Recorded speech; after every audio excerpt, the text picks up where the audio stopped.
Hi friends, എല്ലാവർക്കും വേറിട്ട രുചിയിലേക്ക് വീണ്ടും സ്വാഗതം. ഞാൻ രാജി. ഇന്നിവിടെ തയ്യാറാക്കാൻ പോകുന്നത് ഒരു നാടൻ സ്പൈസി ഡിഷാണ്. മുളകച്ചാറാണ്. ചിലപ്പോഴെങ്കിലും മുളക് ബാക്കി വരാറില്ലേ, ആ സമയത്ത് ഇട്ട് വയ്ക്കാൻ പറ്റിയ നല്ലൊരു ഡിഷാണിത്. എളുപ്പത്തിൽ തയ്യാറാക്കിയെടുക്കാം. എങ്ങനെയാണെന്ന് നോക്കാം. മുളകച്ചാറിന് വേണ്ട ഇൻഗ്രീഡിയൻസ് എന്തൊക്കെയാണെന്ന് നോക്കാം. ഒരു 10-25 പച്ചമുളക് ഞാൻ എടുത്തിട്ടുണ്ട്. അത്യാവശ്യം എരിവുള്ള പച്ചമുളകാണിത്. ഒരു കുടം വെളുത്തുള്ളി എടുത്തിട്ടുണ്ട്. അത് നെടുകി മുറിച്ചെടുത്തിട്ടുള്ളതാണ്. 2 ഇഞ്ച് നീളത്തിലുള്ള ഇഞ്ചി ചെറുതായി മുറിച്ച കഷ്ണങ്ങളാണിത്. കറിവേപ്പില എടുത്തിട്ടുണ്ട്. ഇത് 125 ഗ്രാം ശർക്കരയാണ്. ആവശ്യാനുസരണം ചേർത്ത് കൊടുത്താൽ മതി. ഇതൊന്ന് പാനി വെച്ചെടുക്കണം. ഒരു വലിയ നാരങ്ങ വലുപ്പത്തിൽ പുളി എടുത്തിട്ടുണ്ട്. ഇതൊന്ന് കുതിർത്തെടുക്കണം. 1 ഗ്ലാസ് ചൂടുവെള്ളം പുളിയിലേക്ക് ഒഴിച്ചു കൊടുക്കുന്നുണ്ട്. പുളി പെട്ടെന്ന് കുതിർന്ന് കിട്ടുന്നതിന് വേണ്ടിയാണ് ചൂടുവെള്ളം ഒഴിച്ചു കൊടുക്കുന്നത്. പച്ചമുളകിൻ്റെ ഞെട്ടൊക്കെ മാറ്റി ഒന്ന് വരഞ്ഞു കൊടുക്കണം. രണ്ടായി കീറിയിടേണ്ട ആവശ്യമില്ല, ഒന്ന് വരഞ്ഞു കൊടുത്താൽ മതി. മസാലകളൊക്കെ പച്ചമുളക് നന്നായി പിടിക്കുന്നതിന് വേണ്ടിയാണ് ഇങ്ങനെ വരഞ്ഞു കൊടുക്കുന്നത്.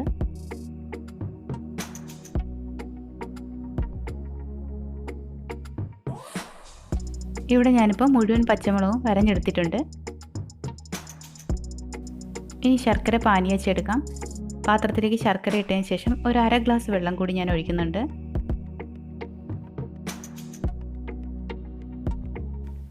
ഫ്ലെയിം ഓൺ ചെയ്ത് കൊടുക്കാം.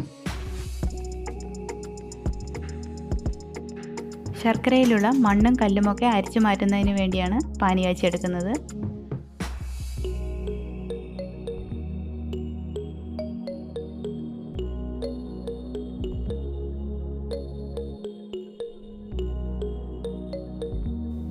ശർക്കര ഇപ്പോൾ തിളച്ച് നന്നായി ഉരുകി വന്നിട്ടുണ്ട്.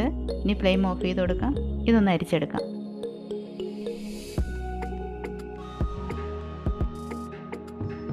ശർക്കര പാനി റെഡി ആയിട്ടുണ്ട്. ഇത് ആവശ്യത്തിനനുസരിച്ച് ചേർത്ത് കൊടുത്താൽ മതി. ഇനി മുളകച്ചാർ തയ്യാറാക്കാം. നോൺ സ്റ്റിക്കിൻ്റെ പാനാണ് അടുപ്പിൽ വെച്ച് കൊടുത്തിട്ടുള്ളത്. ഫ്ലെയിം ഓൺ ചെയ്ത് കൊടുത്തിട്ടുണ്ട്. ചൂടായി വരുമ്പോൾ ഓയിൽ ഒഴിച്ചു കൊടുക്കാം. ഇവിടെ ഞാനിപ്പോൾ നല്ലെണ്ണയാണ് ഉപയോഗിക്കുന്നത്. 2 ടേബിൾ സ്പൂണോളം നല്ലെണ്ണ ഒഴിച്ചു കൊടുക്കുന്നുണ്ട്. അച്ചാറിന് എപ്പോഴും ടേസ്റ്റ് കൊടുക്കുന്നത് നല്ലെണ്ണ ഉപയോഗിക്കുമ്പോഴാണ്. നല്ലെണ്ണ ഇല്ല എന്നുണ്ടെങ്കിൽ സൺഫ്ലവർ ഓയിൽ ഉപയോഗിക്കാം. വെളിച്ചെണ്ണ ഉപയോഗിക്കാത്തതാണ് നല്ലത്. ഓയിൽ ചൂടായി വന്നിട്ടുണ്ട്. ഇതിലേക്ക് 1 ടീസ്പൂൺ കടുക് ഇട്ട് കൊടുക്കാം. കടുക് മുഴുവനും പൊട്ടി വന്നിട്ടുണ്ട്. ഇനി ഇതിലേക്ക് എടുത്ത് വെച്ചിട്ടുള്ള വെളുത്തുള്ളി ഇട്ട് കൊടുക്കാം.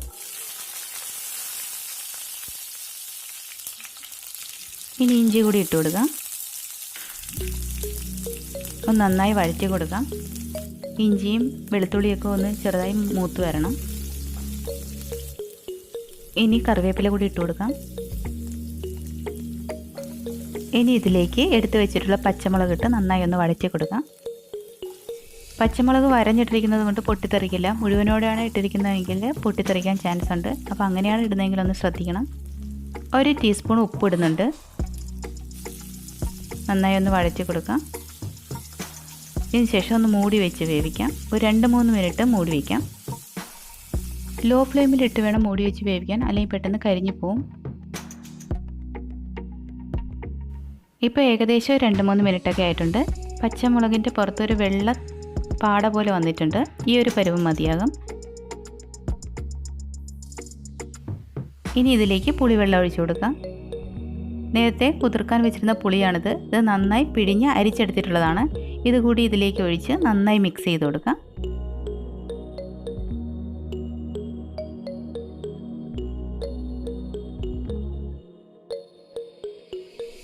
പുളിവെള്ളം തിളയ്ക്കാൻ തുടങ്ങിയിട്ടുണ്ട്. ഇതിലേക്ക് ഒരു 1/4 ടീസ്പൂൺ മഞ്ഞൾപ്പൊടി ഇട്ട് കൊടുക്കുന്നുണ്ട്.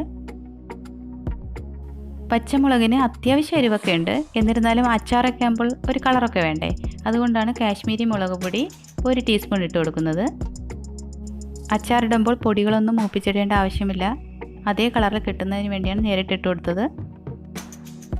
നന്നായി ഒന്ന് മിക്സ് ചെയ്തെടുക്കാം. എടുത്തു വെച്ചിട്ടുള്ള ശർക്കര പാനി കൂടി ഒഴിച്ചു കൊടുക്കാം. ശർക്കര പാനി ഞാൻ മുഴുവനും ഒഴിച്ചു കൊടുക്കുന്നില്ല കേട്ടോ.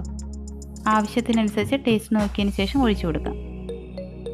മുളകിൽ മാത്രമാണ് ഉപ്പിട്ട് കൊടുത്തിട്ടുണ്ടായിരുന്നത്. ശർക്കര പാനിയിലും പുളിയിലുമൊക്കെ ഉപ്പുണ്ടാകും. ടേസ്റ്റ് നോക്കിയതിന് ശേഷം വേണമെങ്കിൽ മാത്രം ഉപ്പിട്ട് കൊടുത്താൽ മതി. ഇനി കായപ്പൊടി ഇട്ട് കൊടുക്കാം. ഒരു 1/2 ടീസ്പൂൺ കായപ്പൊടി ഇടുന്നുണ്ട്. കായത്തിൻ്റെ പൊടി തന്നെ ഇടണമെന്നില്ല. കട്ട കായം ഉണ്ടെങ്കിൽ ഒന്ന് മൂപ്പിച്ചതിന് ശേഷം അത് പൊടിച്ചിട്ടാലും മതി. അതിന് കുറച്ചും കൂടി മണം കിട്ടും. ഒരു നുള്ള് ഉലുവപ്പൊടി കൂടി ഇടുന്നുണ്ട്. ഉലുവപ്പൊടിയുടെ അളവ് ഒട്ടും കൂടരുത്. ഒരു കയ്പ്പരസം ഉണ്ടാകും. ഒരു നുള്ള് മാത്രം ഇട്ടാൽ മതി. നന്നായി മിക്സ് ചെയ്ത് കൊടുത്തതിന് ശേഷം ലോ ഫ്ലെയിമിൽ മൂടി വെച്ച് വേവിക്കാം. ഒരു 5 മിനിറ്റ് മൂടി വയ്ക്കാം. ഇടയ്ക്കിടയ്ക്ക് ഒന്ന് തുറന്ന് ഇളക്കി കൊടുത്താലും മതി.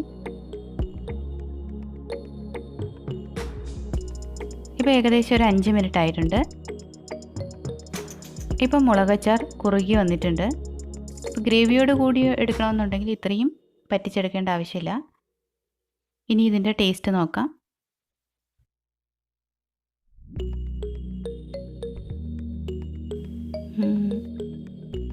എരിവും പുളിയൊക്കെ ഉണ്ട്. ഒരല്പം ഉപ്പിൻ്റെ കുറവുണ്ട്. ഒരല്പം ഉപ്പ് കൂടി ഇട്ട് കൊടുത്തിട്ടുണ്ട്. നന്നായി ഒന്ന് മിക്സ് ചെയ്ത് കൊടുക്കാം. ഞാൻ ഫ്ലെയിം ഓഫാക്കി കൊടുത്തിട്ടുണ്ട്. ഈ ഒരു പരുവം മതിയാവും. ശർക്കര ചേർത്തിരിക്കുന്നതുകൊണ്ട് ഒന്നുകൂടെ കുറുകി വരും. അപ്പോൾ ഗ്രേവി വേണമെന്നുണ്ടെങ്കിൽ ഇത്രയും പറ്റിച്ചെടുക്കേണ്ട ആവശ്യമില്ല. ഇനി മുളക് അധികം വന്നാൽ ആരും വെറുതെ കളയണ്ട. ഇതുപോലെ ഒരു അച്ചാറിട്ട് വെച്ചാൽ മതി. കഞ്ഞിയോട് കൂടിയും ചോറിനോട് കൂടിയും ബിരിയാണിയോട് കൂടി സൈഡ് ഡിഷായിട്ടും നമുക്ക് ഇഷ്ടപ്പെട്ട ഏതിനോട് കൂടി ഉപയോഗിക്കാം. ഇതിൻ്റെ ടേസ്റ്റ് പറയുകയാണെങ്കിൽ മുളകിൻ്റെ എരിവും പുളിയും ഉപ്പും മധുരവും ഒക്കെ അടങ്ങിയ നല്ലൊരു കോമ്പിനേഷനാണ്. സ്പൈസി ഡിഷ് ഇഷ്ടപ്പെടുന്ന ഏതൊരാൾക്കും ഈ ഒരു ഡിഷ് വളരെയധികം ഇഷ്ടപ്പെടും. അല്ലാത്തവരൊന്ന് ട്രൈ ചെയ്ത് നോക്കണം. നിങ്ങളുടെ ഇഷ്ടങ്ങൾ കമൻറ്റ് ബോക്സിൽ രേഖപ്പെടുത്തുകയും വേണം. അതുപോലെ തന്നെ ലൈക്ക് ചെയ്യാനും ഷെയർ ചെയ്യാനും മറക്കരുത്. നിങ്ങൾ ആദ്യമായിട്ടാണ് എൻ്റെ ചാനൽ കാണുന്നതെങ്കിൽ സബ്സ്ക്രൈബ് ചെയ്യാൻ മറക്കരുത്. തൊട്ടടുത്ത ബെല്ലൈക്കണില്ലേ, അതും ഓളും കൂടി പ്രസ് ചെയ്താൽ ഞാനിടുന്ന വീഡിയോസ് എല്ലാം അപ്പോൾ നോട്ടിഫിക്കേഷനായി നിങ്ങൾക്ക് ലഭിക്കും. മറ്റൊരു ഡിഷുമായി അടുത്ത വീഡിയോയിൽ കാണാം. Thank you.